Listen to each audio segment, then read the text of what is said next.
नमस्कार दोस्तों, राउज आईएएस के हिंदी यूट्यूब चैनल पर आपका स्वागत है।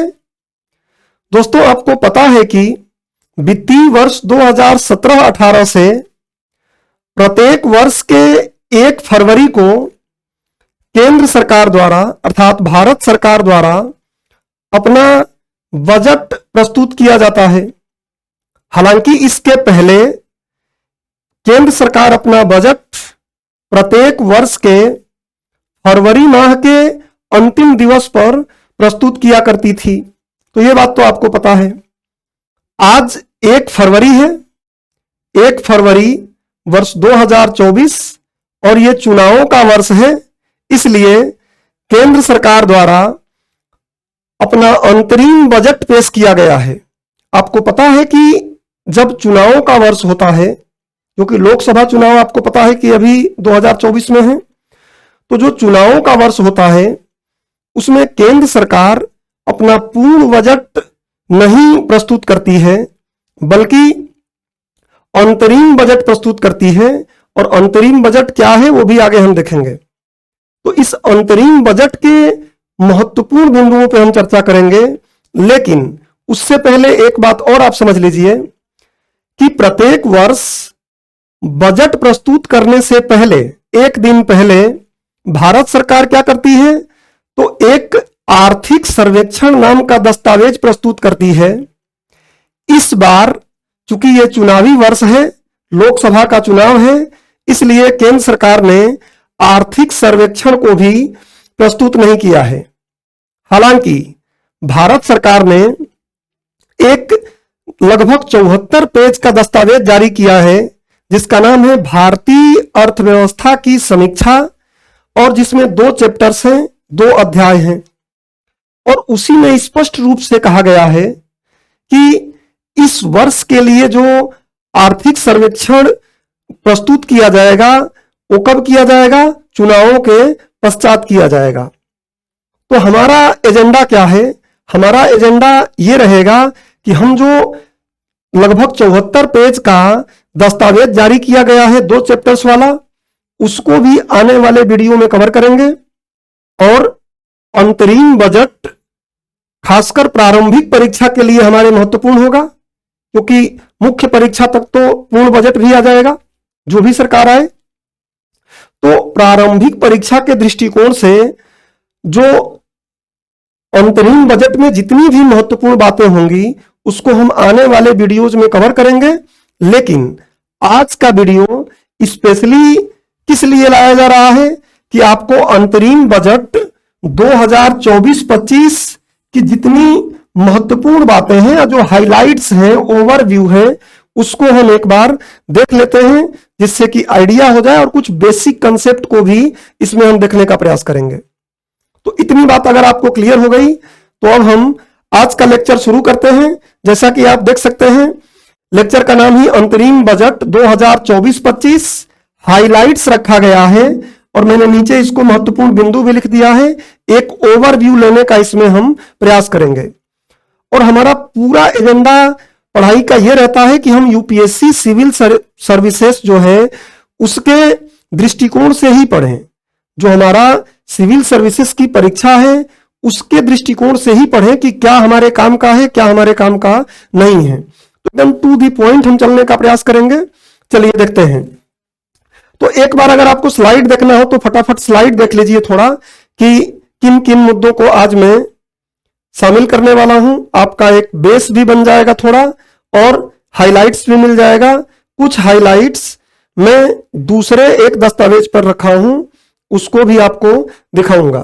तो ये हमारा ओवरव्यू है, इसी को आज हम कवर करेंगे। और फिर आने वाला जो समय है, अभी हम 1-2 दिन में इसको यूपीएससी के जितनी भी यूपीएससी सिविल सेवा के परीक्षा के अनुरूप जो महत्वपूर्ण जितनी बातें हैं उसको एकदम प्रॉपर वे में आपके सामने हम रखेंगे।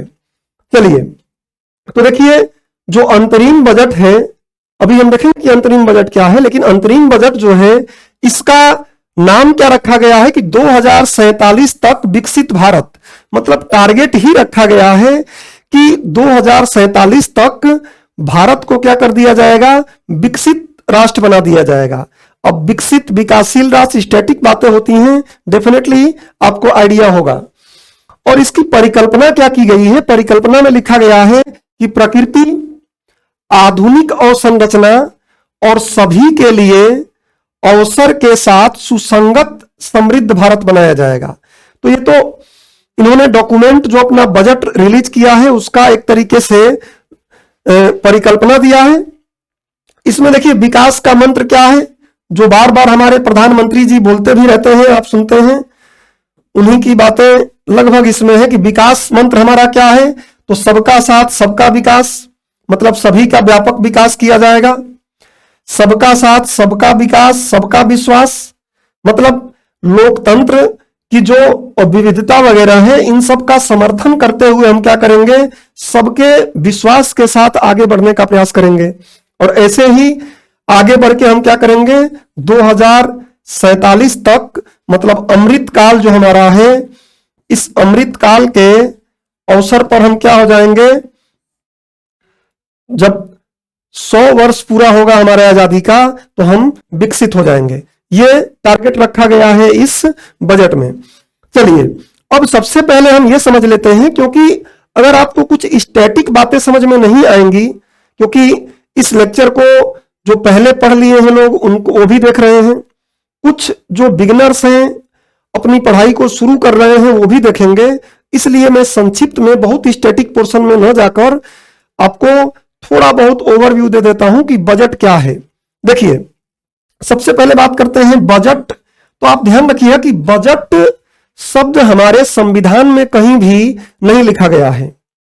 बजट शब्द कहां से आया है, स्टैटिक में आप पढ़े होंगे कि जो ब्रिटेन के फाइनेंस मिनिस्टर होते थे, हालांकि वहां मिनिस्टर नहीं बोला जाता, तो जो फाइनेंस मिनिस्टर होते हैं वो चमड़े के थैले में बजट से संबंधित दस्तावेज को लेके जाते थे, प्रस्तुत करते थे, जिसको बुगे कहा जाता था। जिसको क्या कहा था? बुगे, और फ्रांसीसी शब्द बुगे है, उसी बुगे से आगे चलते चलते क्या बन गया, बजट बन गया। तो बजट क्या होता है समझिए। सबसे पहले मैंने यहां लिख दिया क्या है, तो बजट क्या है? बजट सरकार की प्रत्याशित आय तथा प्रत्याशित व्यय। सरकार बताती है कि कितना हमको एक वित्तीय वर्ष में आय होगा और उस वित्तीय वर्ष में कितना हम व्यय करेंगे, उसका आंकड़ा होता है। देखिए बोल रहा है कि बजट सरकार की प्रत्याशित आय तथा प्रत्याशित व्यय का ऐसा ब्यौरा होता है जो एक वित्तीय वर्ष, और भारत में एक वित्तीय वर्ष आपको पता है क्या है, 1 अप्रैल से 31 मार्च के अनुमानों को प्रकट करता है। तो सरकार बताती है कि जैसे 2024-25 के लिए तो पूर्ण बजट है ही नहीं, अभी हम आगे देखेंगे। 2024-25 के लिए अगर बजट फुल प्रस्तुत होगा तो सरकार बताएगी कि इस वर्ष हमें कितना राशि प्राप्त होगी, अलग अलग तरीके से, वो भी आगे हम देखेंगे, और कितना हम व्यय करेंगे। तो ये हो गया कि बजट क्या है। अब बात आती है कि भारतीय संविधान में बजट का प्रावधान है क्या, तो डेफिनेटली है, लेकिन बजट शब्द नहीं लिखा गया है। क्या है? भारतीय संविधान में बजट शब्द का कहीं भी उल्लेख नहीं मिलता है, बल्कि इसके लिए भारतीय संविधान में वार्षिक वित्तीय विवरण, एनुअल फाइनेंसिंग, और ये डॉक्यूमेंट रहेगा। तो स्टेटमेंट बोलते हैं, एनुअल फाइनेंसिंग डॉक्यूमेंट। तो वार्षिक वित्तीय विवरण शब्द का प्रयोग किया गया है। और समझ लीजिए, तो भारतीय संविधान में वार्षिक वित्तीय विवरण की व्यवस्था केंद्र एवं राज्य दोनों ही स्तरों पर की गई है। भारत एक संघ की तरह कार्य करता है। आपको पता है कि भारत राज्यों का एक संघ है, तो राज्य भी अपना बजट जारी करते हैं, केंद्र भी अपना बजट जारी करता है। संविधान में दोनों स्तरों पर बात की गई है। केंद्र सरकार के लिए क्या है, तो संविधान में कोई अनुच्छेद तो होगा जिसके कारण यह बात की जाती होगी। तो भारतीय संविधान का अनुच्छेद 112 जो है, इसके अनुसार केंद्रीय सरकार संपूर्ण देश का वार्षिक वित्तीय विवरण तैयार करेगी। बजट शब्द है ही नहीं, हर जगह क्या है, वार्षिक वित्तीय विवरण। आर्टिकल 112 में केंद्र सरकार को बताया गया है, या केंद्र सरकार को शक्ति प्राप्त है इस अनुच्छेद से कि वो पूरे देश के लिए वार्षिक वित्तीय विवरण क्या करे, जारी करे।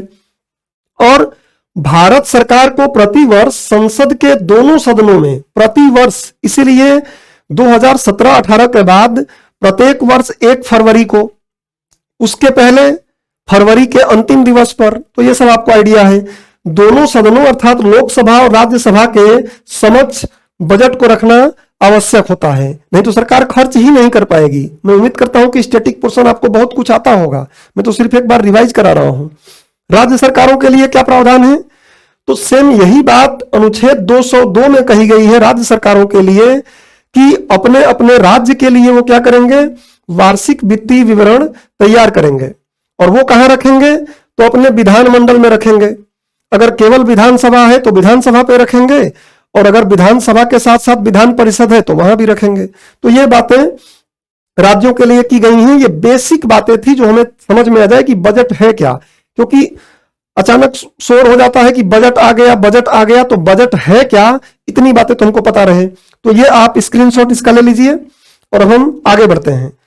अब चूंकि आपको पता है कि अभी मैंने पहले ही बोल दिया कि एक होता है पूर्ण बजट, और पूर्ण बजट क्या होता है, चुनावी वर्ष को छोड़कर। बस समझ लीजिए कि आप चुनावी वर्ष जो है, अगर केंद्र का है तो केंद्र, राज्य का है तो राज्य। हम केंद्र की आज बात कर रहे हैं, तो केंद्र का चुनाव आपको पता है कि 2024 में लोकसभा का चुनाव है। तो चुनावी वर्ष को छोड़ दिया जाए तो अन्य वर्ष में सरकार क्या करती है कि सरकार को पता है कि वही सरकार रहेगी पूरे वित्तीय वर्ष, इसलिए वो पूर्ण बजट लेकर आती है। और दूसरा क्या होता है, अंतरिम बजट। यहां हालांकि लेखानुदान बनाम अंतरिम बजट में हेडिंग डाला हूं, ये तीनों बातें समझ लेते हैं। पूर्ण बजट आपको समझ में आ गया। अब बात आती है अंतरिम बजट। अंतरिम बजट, अब मान लीजिए चुनाव जो है, चुनाव है, इस चुनाव में जरूरी थोड़ी नहीं कि जो सत्ताधारी पार्टी है ये सत्ताधारी पार्टी ही लौट कर आ जाए। ऐसा भी पॉसिबल है कि सत्ताधारी पार्टी क्या हो जाए, हार जाए और दूसरी पार्टी आए।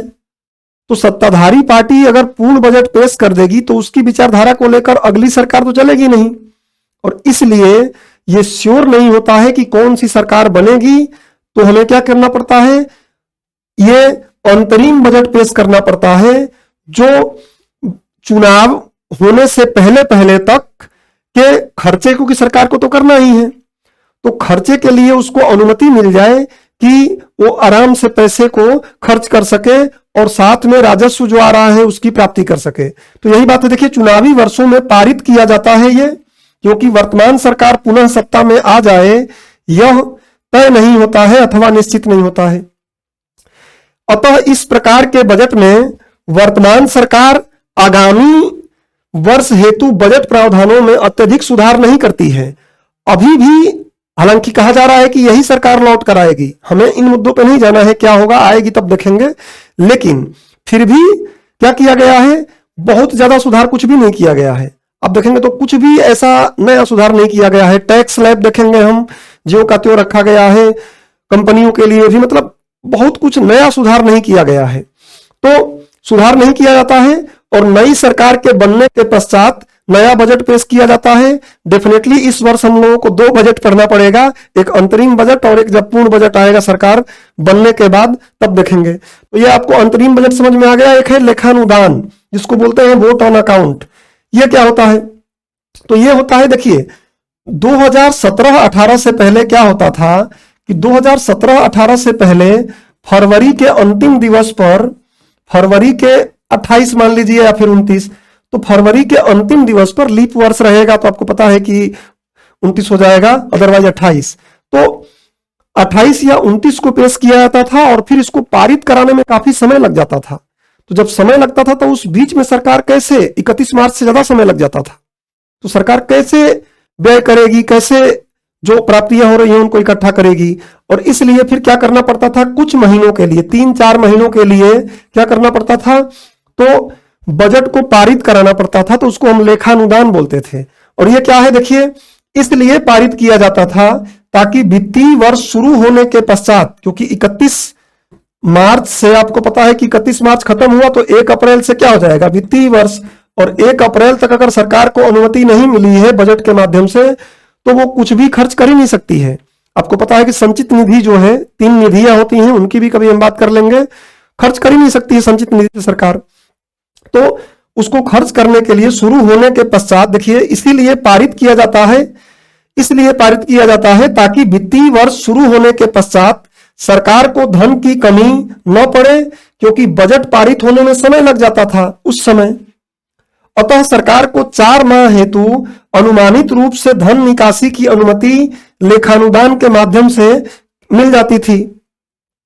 हालांकि 2017-18 से जब से 1 फरवरी को बजट पेश किया जाने लगा है, तब से इसकी आवश्यकता पड़ ही नहीं रही है। लेकिन फिर भी क्योंकि ये अंतरिम बजट है, तो हमको पूर्ण बजट, अंतरिम बजट और लेखानुदान के बारे में जानकारी होनी चाहिए थी। डेफिनेटली आप इस बात को समझ गए होंगे। इसका एक स्क्रीनशॉट लीजिए और हम आगे बढ़ जाएं। अब बात आती है कि सरकारी बजट के घटक क्या है, क्योंकि मैं अभी बोलूंगा पूंजीगत व्यय, राजस्व व्यय, राजस्व घाटा, तो आपको समझ में नहीं आएगी बातें। हालांकि इसको धीरे धीरे हम करेंगे, लेकिन आज के लेक्चर में बेसिक्स तो आइडिया लगी जाए कि आगे हम ओवरव्यू जब लें तो समझ में आए।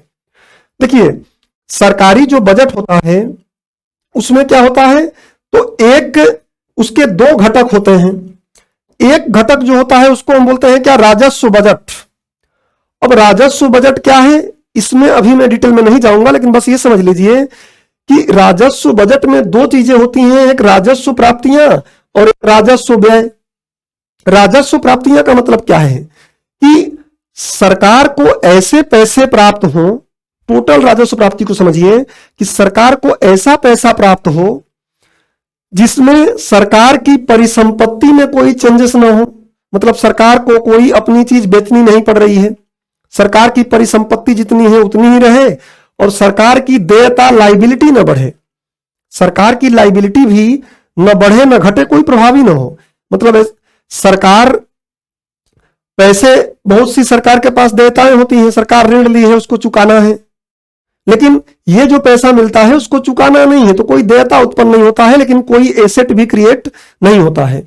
ये 2 प्रकार की होती है, कर प्राप्तियां जिसको हम बोलते हैं टैक्स रिसीट, और एक होता है गैर कर प्राप्तियां जिसको हम बोलते हैं नॉन टैक्स रिसीट। अब कर प्राप्तियां मतलब टैक्स के द्वारा प्राप्त होता है। टैक्स के द्वारा क्या प्राप्त होगा, तो आपको पता है कि प्रत्यक्ष कर से प्राप्त होता है और अप्रत्यक्ष कर से प्राप्त होता है। प्रत्यक्ष कर में क्या आता है, तो आयकर आता है, इनकम टैक्स, और दूसरा क्या आता है, निगम कर आता है। क्योंकि अभी हम देखेंगे कि आयकर के स्लैब में कोई चेंजेस नहीं हुआ है, निगम कर में भी लगभग वही 22% है और कुछ के लिए 15% किया गया है इस साल के बजट में। तो आयकर और निगम कर से ये प्रत्यक्ष कर आ गया। लेकिन अप्रत्यक्ष कर से सरकार की काफी आय होती है, केंद्र सरकार की। और अप्रत्यक्ष कर में आपको पता है कि भारत में अभी लगभग जीएसटी में मैक्सिमम कर समाहित है, कुछ करों को छोड़कर।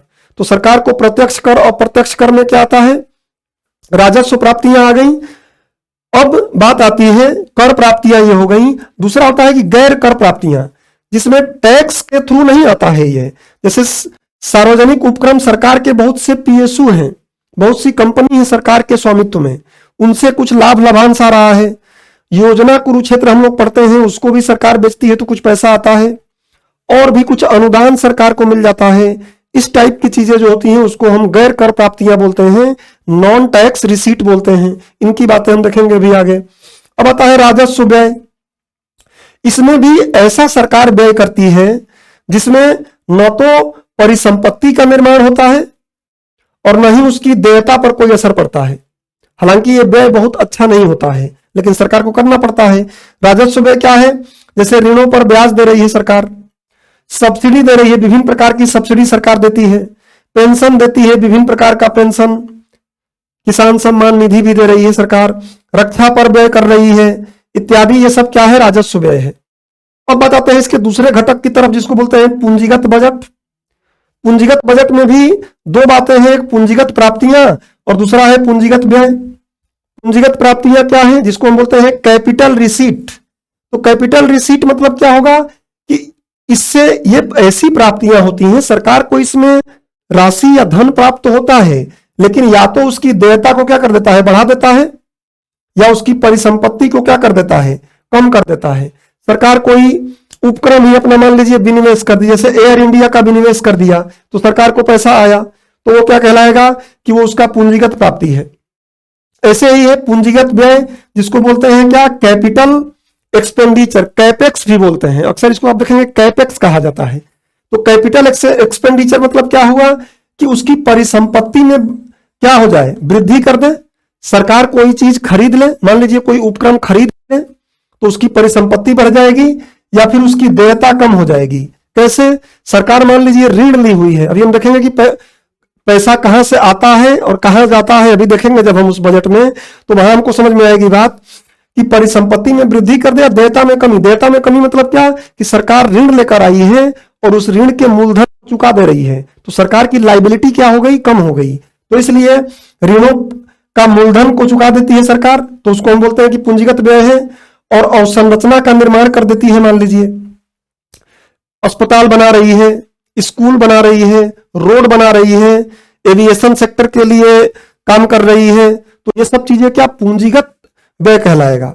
तो पूंजीगत व्यय पर अगर खर्च किया जा रहा है सरकार द्वारा तो अच्छा माना जाता है, लेकिन राजस्व व्यय पर ज्यादा अगर खर्च किया जा रहा है तो ये अच्छा नहीं माना जाता है। यह बेसिक कुछ बातें हो गई बजट को समझने के लिए, इसका भी आप स्क्रीनशॉट ले लीजिए। उसके बाद अब इस वर्ष के हम बजट पर आ जाते हैं। स्टैटिक पोर्शन में इतनी बातें आपको दिमाग में रखना है। जो अंतरिम बजट है उसमें सबसे पहले बात की गई है क्या, सबसे पहले बात की गई है कि सभी प्रकार की मतलब जन केंद्रित विकास की बात की गई है। मैं थोड़ा सा उसको दिखाऊंगा तो आपको ज्यादा क्लियर समझ में आएगा कि देखिए जन केंद्रित विकास, ये बजट का डॉक्यूमेंट ही मैंने यहां पे उठा के रखा है तो आपको थोड़ा बात क्लियर रहे। देखिए बजट का डॉक्यूमेंट ही मैंने यहां उठा रखा है और इस बजट के डॉक्यूमेंट पर स्पष्टतः क्या बात किया गया है, तो जन केंद्रित विकास की बात की गई है। जन केंद्रित विकास मतलब कैसे, सभी प्रकार की अवसंरचनाओं का ठोस विकास किया जाए। आराम से देखेंगे इसको हम। जीएसटी द्वारा कर आधार और कर गहनता को बढ़ाया गया है। मुद्रास्फीति का सक्रिय प्रबंधन हुआ है। ये मुद्रास्फीति के आप देखेंगे तो ट्रेंड्स भी बता रहा है और बोला जा रहा है कि जो हेडलाइन मुद्रास्फीति है उसको कर्व करने में हमने काफी काम किया है, लेकिन जो फूड इन्फ्लेशन है वो थोड़ा चैलेंज रहा है। तो हेडलाइन इन्फ्लेशन क्या होता है, तो सीपीआई में अगर आप देखेंगे सभी चीजों को मिलाकर अगर हम इन्फ्लेशन निकालते हैं तो उसको हम क्या बोलते हैं कि ये हेडलाइन इन्फ्लेशन है। ऐसे ही कोर इन्फ्लेशन निकलता है, वो हम जब विस्तार से पढ़ेंगे तो देखेंगे। अभी हम जाते हैं थोड़ा अपने टॉपिक की तरफ। देखिए तो जन केंद्रित विकास की बात किया है कि सभी प्रकार की अवसंरचना, चाहे वो भौतिक हो, चाहे डिजिटल हो, चाहे सोशल हो, सबका ठोस विकास करेंगे। मुद्रास्फीति का सक्रिय प्रबंधन किया जाएगा, यह भी मैंने आपको बताया। आगे और देखेंगे जीएसटी द्वारा क्या किया गया है, कर आधार, ज्यादा लोग टैक्स जमा करें और इसका पूरा हम आंकड़े देखेंगे। कर आधार को गहनता और इसकी विस्तार की प्राप्ति हुई है। उसके बाद इसमें दो क्षेत्रों की बात की गई है, खासकर दो क्षेत्रों पे बात की गई है क्या, कि एक तो गरीब कल्याण, देश कल्याण की बात की गई है कि गरीबों को किस तरीके से, अब देखेंगे कि बहुआयामी निर्धनता सूचकांक आया था, उसमें बताया गया था कि गरीबी बहुत तेजी से कम हुई है। और दूसरा युवाओं का सशक्तिकरण किया जाए। ये क्या है, इसको भी मैं एक बार आपको दिखाना चाहूंगा जिससे कि आपको बातें क्लियर हो जाए। ये आगे हम डिटेल में पढ़ेंगे। ये प्रमुख क्षेत्र की बात किया है कि गरीब कल्याण, मैं पेन ले लूं एक मिनट। तो देखिए ये बोल रहा है कि गरीब कल्याण, देश का कल्याण, और इस पे डीबीटी से इतना बचत हुआ है। ये सब हम देखेंगे, पूरा मैं आपको पावर पॉइंट के माध्यम से रखूंगा क्योंकि रिवीजन कर लेंगे आप जितनी महत्वपूर्ण बातें होंगी। ऐसे ही आप देखेंगे युवाओं के सशक्तिकरण की बात की गई है कि पीएम श्री बजट आवंटन में बढ़ोतरी किया गया है। उसके बाद आप देखेंगे कि ये 4 करोड़ युवाओं का कौशल भारत मिशन के तहत प्रशिक्षण दिया गया है। इस तरीके से पीएम मुद्रा योजना के तहत 43 करोड़ का ऋण स्वीकृत किया गया है। बहुत सी बातें की गई हैं जिसको हम खंडशः आराम से देखेंगे आने वाले लेक्चर में। और दूसरा क्षेत्र की बात की गई है किसान अन्नदाता का कल्याण। किसान अन्नदाता के कल्याण के लिए क्या क्या चीजें की जा रही है, सरकार क्या करेगी। और दूसरा है नारी शक्ति के बारे में बात की गई है कि किस तरीके से महिलाओं को एम्पावरमेंट किया जाए, महिलाओं को सशक्तिकरण किया जाए। ये भी चैप्टर अगर आप दिखाना चाहें तो यहां पर जस्ट जैसे 1.2 करके इस चैप्टर को दिखाया है, अगले में आप देखेंगे तो इसी बात को ये 2.2 करके दिखाया है। पेन मुझे लेना पड़ेगा फिर से, 1 मिनट। तो 2.2 करके इसको दिखाया है। और किसान अन्नदाता का कल्याण, इसमें गेहूं और चावल की खरीद को बढ़ाया जा रहा है। नारी शक्ति की बात की गई है, जिनको हम आराम से देखेंगे। अब हम, क्योंकि हाईलाइट हम ले रहे हैं, ओवरव्यू ले रहे हैं, तो ओवरव्यू के तरीके से समझते हैं। इसका स्क्रीनशॉट ले लीजिए कि ये 2 बातें की गई हैं। उसके बाद सरकार आती है और बोलती है कि अमृत काल के लिए हम 5 कार्य नीतियों को लागू कर रहे हैं। अमृत काल के लिए 5 कार्य नीतियां हैं और इन 5 कार्य नीतियों के बारे में उन्होंने काफी कुछ बताया है। क्योंकि हम एक ओवरव्यू ले रहे हैं, तो जनरल आपको चर्चा करके यहां बता देता हूं कि पहले बोल रहा है कि हम क्या करेंगे, संधारणीय विकास पर ध्यान देंगे। संधारणीय विकास को ही हम हिंदी में एक और नाम से जानते हैं, सतत विकास, सस्टेनेबल डेवलपमेंट। सस्टेनेबल डेवलपमेंट आपको पता है कि ऐसा विकास किया जाए कि आज की पीढ़ी जो प्राकृतिक संसाधनों का फायदा उठा रही है, उन्हीं संसाधनों का उसी प्रकार से आने वाली पीढ़ियों को भी फायदा मिलता रहे। सतत विकास लक्ष्य भी इस पर बनाए गए हैं, आपको पता है, सस्टेनेबल डेवलपमेंट गोल, जिसको 2030 तक प्राप्ति के लक्ष्य भी रखे गए हैं। तो संधारणीय विकास का मतलब क्या हो गया कि हम इस प्रकार से विकास करें कि आने वाली पीढ़ियों को भी जो संसाधन है उनका ठीक ठीक तरीके से फायदा मिलता रहे। और इसके लिए हमें क्या करना पड़ेगा, तो ऊर्जा के, स्वच्छ ऊर्जा की तरफ शिफ्ट होना पड़ेगा, पर्यावरण को बचाना पड़ेगा। बहुत सी बातें की गई हैं। तो इसमें 2070 तक शून्य उत्सर्जन की प्राप्ति की बात की गई है। स्वच्छ ऊर्जा को बढ़ावा देने की बात की गई है कि किस किस तरीके से स्वच्छ ऊर्जा को हम बढ़ाएंगे। और ये भी मैं साथ ही पैरेलल आपको थोड़ा थोड़ा ओवरव्यू यहां दिखाते चलूं तो ज्यादा बढ़िया रहेगा। देखिए, अमृत काल के लिए कार्य नीति, संधारणीय विकास 2070 तक कैसे करेंगे, ये सब हम आगे देखेंगे। कि पवन ऊर्जा बोल रहे हैं कि स्वच्छ ऊर्जा के जो भी चीजें हैं उस पर हम क्या कर रहे हैं, काम कर रहे हैं। पवन ऊर्जा, कोयला गैसीकरण और तरलीकरण, ये आप न्यूज में सुने होंगे। जो सौर ऊर्जा के लिए प्रणाली विकसित की जा रही है, 300 यूनिट फ्री बिजली पाने में 1 करोड़ परिवारों की सहायता करने की बात हो रही है और प्राप्त हुई है। गैर जीवाश्म ईंधनों की बात की जा रही है। तो इनको हम आराम से देखेंगे। और ऐसे ही आप देखेंगे तो आगे क्या किया गया है, संधारणीय विकास के बाद अगर आप देखेंगे, 1 मिनट, संधारणीय विकास के बाद अगर हम देखें तो इन्होंने क्या किया है, आगे की ही बात किया है। 1 मिनट हम इस पर लौट कर आए, उससे पहले देखिए फिर क्या किया है। संधारणीय विकास के बाद वो बोल रहे हैं कि अवसंरचना में निवेश, हमें विकास, विकसित राष्ट्र बनना है तो अवसंरचना में विकास काफी करना पड़ेगा। तो पूंजीगत व्यय में वृद्धि करनी पड़ेगी। पूंजीगत व्यय क्या है, इसलिए आपको समझाया। एफडीआई का अंतर प्रवाह हम बढ़ाएंगे कि एफडीआई ज्यादा आए, प्रत्यक्ष विदेशी निवेश। अब क्या होता है, बेसिक बातें हैं, आप दिमाग में रखिए, नहीं तो आने वाले समय में मैं आपको बता भी दूंगा। समावेशी विकास, समावेशी विकास मतलब क्या होता है, तो ऐसा विकास जिसमें खाई न हो, जिसमें लोगों के बीच में अंतर न हो, सभी वर्गों को लाभ मिले। जो भी विकास हो रहा है उसमें क्या हो, गरीब, महिला, मतलब जितने भी हितधारक हो सकते हैं अर्थव्यवस्था के, सबको लेकर चला जाए, सबको विकास का फायदा मिले, तो उसको हम बोलते हैं समावेशी विकास। इसके लिए आकांक्षी जिलों में समावेशी विकास को बढ़ावा दिया गया है और दिया जाएगा। स्वास्थ्य क्षेत्र में काफी काम करने की बात की गई है अभी, जिसको अभी आगे हम एक बार डॉक्यूमेंट पे जाके देख लेंगे। उसके बाद कृषि एवं खाद्य प्रसंस्करण क्षेत्र में काम करना है हमको। डेफिनेटली जनसंख्या बढ़ रही है, खाद्य संकट पैदा हो सकता है, तो हमें क्या करना है, खाद्य प्रसंस्करण और कृषि क्षेत्र को बढ़ावा देना है। इसके लिए नीली क्रांति पर अत्यधिक आवंटन किया जा रहा है। नैनो डीएपी, आपको पता है कि नैनो यूरिया तो उपलब्ध है ही, लेकिन डीएपी में ज्यादा खर्च होता है, तो नैनो डीएपी को भी हम क्या करेंगे, पहुंच प्रदान करेंगे। और उसके बाद समावेशी विकास में 2 बातें की गई हैं। एक तो आकांक्षी जिलों में समावेशी विकास और स्वास्थ्य क्षेत्र में, और दूसरा आवासन, क्योंकि सबको घर होना जरूरी है अगर इंक्लूसिव डेवलपमेंट चाहिए तो।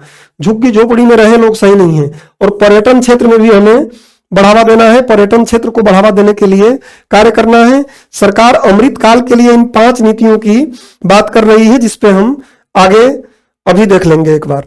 अब बात आती है, ये देखिए संधारणीय विकास में जो कार्य करना है उसको मैंने यहां लगाया, लेकिन इसको आराम से पढ़ लेंगे हम। ज्यादा समय आज नहीं लगाते हैं। उसके बाद आप देखेंगे वही बातें इसमें की गई हैं कि गैर जीवाश्म ईंधन आधारित विद्युत उत्पादन में प्रतिशत वृद्धि कैसे हुई है। 2004 में 30.4 था, 14 में देखिए बढ़ा, और उसके बाद 23 में काफी ज्यादा बढ़ गया है। और सरकार विभिन्न प्रकार के योजनाएं चलाकर किस तरीके से ये ठीक कर रही है उसकी बातें हम आगे करेंगे आने वाले लेक्चर्स में। अब थोड़ी सी हम बात कर लेते हैं कि कर से संबंधित क्या प्रावधान किया गया है। टैक्स से संबंधित अभी जो अंतरिम बजट है इसमें क्या प्रावधान किया गया है।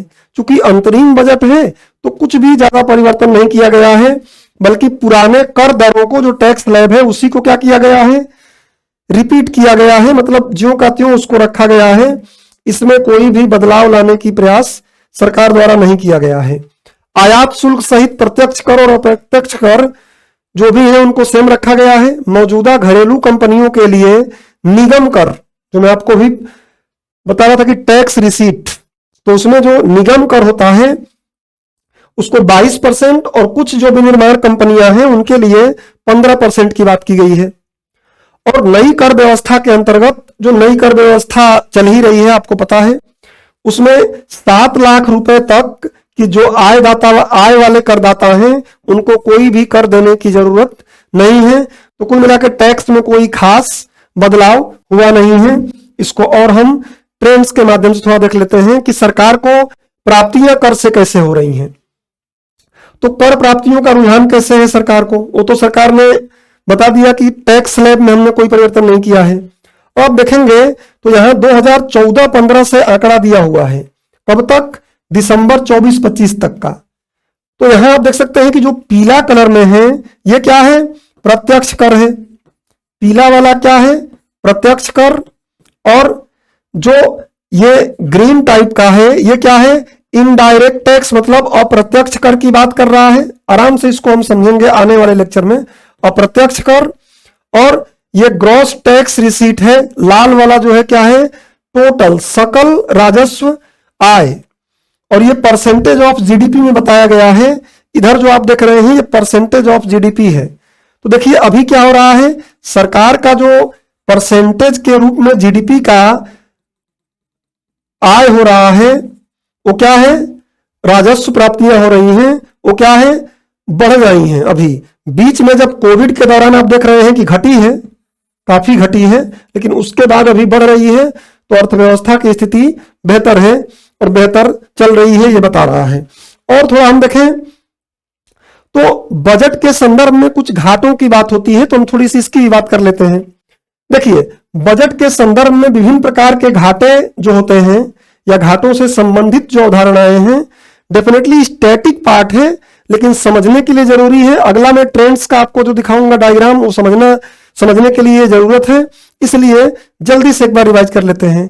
रेवेन्यू डेफिसिट, सबसे पहले हम क्या बोलते हैं, राजस्व घाटा। क्या बोलते हैं इसको हम, राजस्व घाटा, और इंग्लिश में बोलते हैं क्या, रेवेन्यू डेफिसिट। तो ये क्या है, रेवेन्यू अभी आपको समझ में आ गया है कि राजस्व प्राप्तियां। राजस्व प्राप्तियां क्या होती हैं, तो आपको पता है कि कुछ टैक्स से होती हैं, कुछ नॉन टैक्स होती हैं, कर प्राप्तियां और गैर कर प्राप्तियां। तो कुल मिलाकर भारत सरकार के कुल राजस्व व्यय और कुल राजस्व प्राप्तियों के अंतर को राजस्व घाटा बोलते हैं। शुरू के अभी लेक्चर में मैंने आपको बताया, जाके रिवाइज एक बार कर लीजिएगा अगर आपको राजस्व प्राप्तियां और राजस्व व्यय में कोई दिक्कत हो तो। अर्थात राजस्व घाटा माइनस राजस्व व्यय जो होता है, राजस्व घाटा जो होता है वो राजस्व व्यय माइनस राजस्व प्राप्तियां के बराबर होता है। अब आता है राजकोषीय घाटा, जिसको हम बोलते हैं फिस्कल डेफिसिट। सबसे ज्यादा न्यूज में यही रहता है, फिस्कल डेफिसिट। इसके लिए एफआरबीएम एक्ट भी बना है 2003 में, आपको पता है। तो राजकोषीय घाटा क्या है, तो जब सरकार के कुल व्यय में से टोटल व्यय यहां लेते हैं, केवल राजस्व व्यय और पूंजीगत व्यय नहीं, यहां पे टोटल व्यय की बात है, दोनों को मिलाकर। तो सरकार के कुल व्यय में से ऋण को छोड़कर अन्य सभी प्राप्तियों को घटा देते हैं तो राजकोषीय घाटा प्राप्त होता है। उसको मैंने फॉर्मूले के रूप में यहां लिखा है कि राजकोषीय घाटा बराबर कुल व्यय। कुल व्यय मतलब चाहे वो राजस्व व्यय हो चाहे वो पूंजीगत व्यय हो, कुल व्यय माइनस कुल प्राप्तियां, लेकिन कर्ज को छोड़कर। इससे पता चलता है कि सरकार कितना कर्ज लेती है। आपको पता है कि बजट घाटा तो शून्य होता है। बजट घाटा क्या होता है? कुल आय सरकार की माइनस कुल व्यय, वो तो जीरो होता है, सरकार ऋण लेकर पूरा कर देती है। लेकिन राजकोषीय घाटे से पता चलता है कि सरकार कितना ऋण लेकर उसको पाट रही है। तो ये आप फॉर्मूला दिमाग में रखिएगा। एक आता है प्रभावी राजस्व घाटा, इफेक्टिव रेवेन्यू डेफिसिट। ये क्या होता है? तो केंद्र सरकार के राजस्व घाटे में से उन व्ययों को घटा दिया जाए जिनसे राज्य सरकारें किसी संपत्ति का निर्माण करती हैं, तो प्रभावी राजस्व घाटा प्राप्त होता है। मतलब केंद्र सरकार राज्यों को क्या करती है? अनुदान देती है, पैसे देती है। उस अनुदान से अगर राज्य सरकारें कुछ एसेट बना देते हैं, पूंजीगत व्यय कर देते हैं, तो उतने पैसे को क्या कर देंगे? हम घटा देंगे। तो प्राप्त हो जाएगा हमको क्या? प्रभावी राजस्व घाटा, इफेक्टिव रेवेन्यू डेफिसिट। मतलब प्रभावी राजस्व घाटा का फॉर्मूला अगर आप देखेंगे तो राजस्व व्यय माइनस राजस्व प्राप्तियां। लेकिन राजस्व प्राप्तियां जो हुई हैं उनमें से हमें क्या करना है? राज्यों द्वारा, मतलब जो ये टोटल जो व्यय है इसमें से राज्यों द्वारा अनुदान राजस्व प्राप्तियों से बनाए जाने वाले संपत्ति को छोड़कर सरकार ने जो राज्यों को पैसा दिया है उससे कोई एसेट बना है तो उसको हटाकर, तो एक तरीके से ये घाटा को कम दिखाने का तरीका है। अगली बात आती है पूंजीगत घाटा। तो आप समझे जाएंगे राजस्व घाटा मतलब राजस्व प्राप्तियां माइनस राजस्व व्यय, तो पूंजीगत घाटा मतलब क्या हो जाएगा? पूंजीगत व्यय माइनस पूंजीगत प्राप्तियां। ऐसे ही एक आता है प्राथमिक घाटा, प्राइमरी डेफिसिट। तो प्राइमरी डेफिसिट क्या है? जब राजकोषीय घाटे में से सरकार द्वारा भुगतान किए जाने वाले ऋणों के ब्याज, सरकार क्या करती है? काफी मात्रा में ऋण लेती है और ऋणों का ब्याज भी चुकाती है। अब देखेंगे अभी हम कि सरकार का सबसे ज्यादा पैसा कहां जाता है? ऋणों का ब्याज चुकाने में। और सबसे ज्यादा पैसा भी ऋण से ही आता है, तो लाइबिलिटी वाली चीजों से आती है।